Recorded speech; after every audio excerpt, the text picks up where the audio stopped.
Perkenalkan, nama saya Adinda Kaila Sylvia Rizky dari kelas 11 DJKT 1 nomor absen 2. Perkenalkan, nama saya Revi Fatahia dari kelas 11 DJKT 1 absen 24. Jadi di sini kami akan menjelaskan mengenai sengketa blok Ambalat. Jadi, apa itu sengketa blok Ambalat? Kita akan menjelaskan mengenai Indonesia dan Malaysia terlebih dahulu. Jadi, Indonesia dan Malaysia adalah dua negara yang dalam sejarah pernah bersengketa satu sama lain. Salah satu perselisihan Indonesia dan Malaysia adalah sengketa batas wilayah Blok Ambalat. Jadi, Blok Ambalat apa sih? Blok Ambalat adalah wilayah laut seluas 15.235 km persegi yang berada di Laut Sulawesi atau Selat Makassar. Blok Ambalat diperkirakan memiliki kandungan minyak dan gas yang dapat dimanfaatkan hingga puluhan tahun ke depan. Selain itu, Blok Ambalat sendiri merupakan kawasan dasar laut seabed di Laut Sulawesi yang merupakan landasan kontinen Pulau Borneo tempat Indonesia dan Malaysia berada. Blok Ambalat telah lama menjadi sengketa antara Indonesia dan Malaysia. Kasus ini terjadi salah satunya karena belum disepakatinya garis batas maritim di Laut Sulawesi antara Indonesia dan Malaysia. Idealnya, garis batas maritim ini merupakan kelanjutan dari garis besar darat antara kedua negara di Pulau Borneo. Latar belakang: sengketa Pulau Sipadan dan Likitan disebabkan karena adanya ketidakjelasan garis perbatasan yang dibuat oleh Belanda dan Inggris yang merupakan negara pendahulu dari Indonesia dan Malaysia di perairan timur Pulau Borneo. Sehingga pada saat Indonesia dan Malaysia berunding untuk menentukan garis perbatasan kedua negara di Pulau Borneo, masalah ini muncul karena kedua pihak saling mengeklaim kedaulatan atas Pulau Sipadan dan Likitan. Pada 27 Oktober 1969, ditandatangani Perjanjian Tapal Batas Landas Kontinen Indonesia-Malaysia yang disebutkan bahwa Blok Ambalat merupakan milik Indonesia. Sejak saat itu, konflik antara Indonesia dan Malaysia memanas, khususnya pada tahun 1979 setelah Malaysia mengingkari Perjanjian Tapal Batas Landas Kontinen. Malaysia secara sepihak memasukkan blok maritim Ambalat ke dalam peta wilayah mereka. Hal ini tentu saja mendapat penolakan dari pihak Indonesia dan sejumlah negara lainnya, seperti Filipina, Singapura, Vietnam, Cina, Thailand, dan Inggris. 1969, tepatnya 27, ditandatangani Perjanjian Tapal Batas Landas Kontinen Indonesia-Malaysia yang disebutkan bahwa Blok Ambalat adalah milik Indonesia. Pada 1979, konflik antara Malaysia dan Indonesia mulai memanas ketika Malaysia mengingkari Perjanjian Tapal Batas Landas Kontinen. Dan pada 1980, Indonesia pun dengan tegas menyatakan protes terhadap pelanggaran yang dilakukan Malaysia. Dan penyelesaiannya, pada tahun 2009, Presiden SBY dan Perdana Menteri Malaysia, Abdullah Ahmad Badawi, mengambil solusi politik untuk meredakan masalah sengketa Blok Ambalat. Melalui pertemuan tersebut, baik pihak Indonesia atau Malaysia saling menjelaskan landasan hukum klaimnya atas Blok Ambalat. Penjelasan landasan hukum Malaysia terhadap Blok Ambalat pun ditolak oleh Indonesia, sebab Malaysia mengaklaim Ambalat dengan menerapkan prosedur penarikan garis pangkal kepulauan dari Pulau Sipadan dan Likitan yang telah mereka rebut pada 2002 silam. Akan tetapi, klaim tersebut bertentangan dengan Konvensi Hukum Laut atau UNCLOS 1982. Akibat dari permasalahan tersebut, Indonesia mendapat dampak, yaitu yang pertama, aspek ekonomi. Sengketa Ambalat berdampak negatif terhadap aktivitas ekonomi masyarakat sekitar, khususnya nelayan.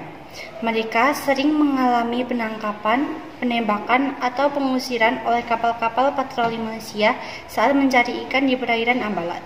Hal ini menyebabkan mereka kehilangan mata pencaharian dan mengalami kerugian materi. Selain itu, sengketa Ambalat juga menghambat pemanfaatan potensi minyak dan gas yang ada di blok tersebut, yang dapat meningkatkan kesejahteraan masyarakat sekitar jika dikelola dengan baik. Yang kedua, aspek sosial. Sengketa Ambalat berdampak positif terhadap kesadaran dan solidaritas masyarakat sekitar dalam menjaga kedaulatan dan kewibawaan Indonesia atas wilayah tersebut. Mereka sering melakukan aksi-aksi simbolis seperti mengibarkan bendera merah putih, menyanyikan lagu kebangsaan, atau melakukan doa bersama di perairan Ambalat. Mereka juga mendukung upaya TNI dalam melakukan patroli dan mengamankan di wilayah tersebut.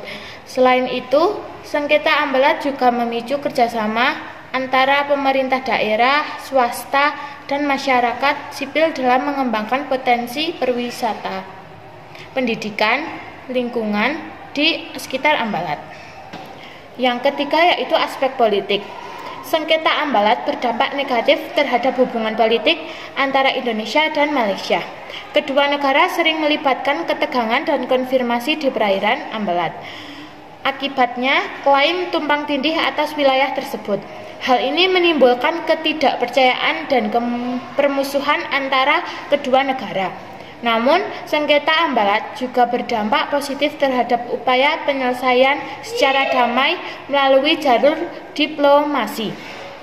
Kedua negara telah menyatakan komitmen untuk menyelesaikan sengketa dengan pendekatan persahabatan dan kekeluargaan. Mereka juga telah melakukan kerjasama di bidang pertahanan, energi, dan perdagangan untuk meningkatkan hubungan bilateral. Dampak untuk Malaysia. Yang pertama, aspek sosial. Tindakan Malaysia yang secara sepihak memasukkan Ambalat ke dalam wilayah negaranya menyebabkan Malaysia memperoleh protes tidak hanya oleh Indonesia, tetapi juga oleh negara-negara lain seperti Inggris, Thailand, China, Filipina, Singapura, dan Vietnam. Klaim terhadap wilayah dapat dipandang sebagai langkah yang melanggar kedaulatan negara lain. Dalam hal ini, Indonesia, negara yang merasa kedaulatannya terancam atau dilanggar, bisa menghasilkan ketidaksetujuan dan pandangan buruk terhadap negara yang mengklaim. Yang kedua, aspek ekonomi.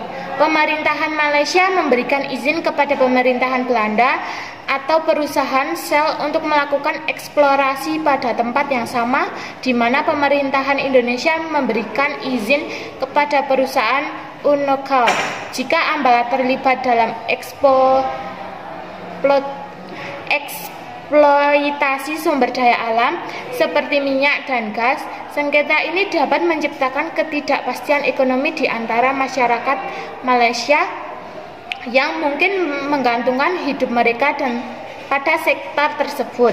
Proyek-proyek ekonomi dan investasi di negara tersebut mungkin tertunda dan terhenti. Yang ketiga adalah aspek politik. Klaim Malaysia terhadap Ambalat dapat menyebabkan ketegangan diplomatik antara Malaysia dan Indonesia. Menentukan batas wilayah maritim adalah isu sensitif yang dapat mempengaruhi hubungan bilateral antara kedua negara. Kementerian Luar Negeri atau MLN menginformasikan bahwa perundingan perbatasan laut telah berlangsung selama 18 tahun dengan melibatkan berbagai aspek, antara lain hukum, teknis, ekonomi, dan hubungan diplomatik antara Malaysia dan Indonesia.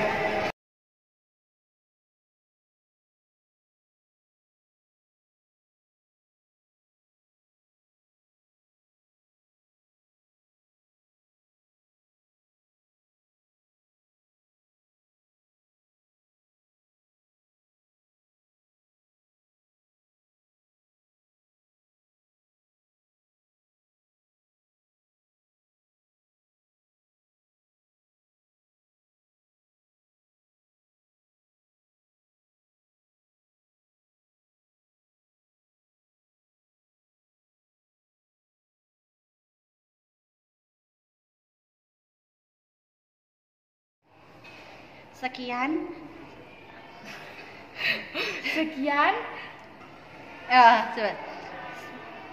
Sekian, semoga penjelasan dari kami dapat dimengerti. Terima kasih. Wassalamualaikum warahmatullahi wabarakatuh. Bye.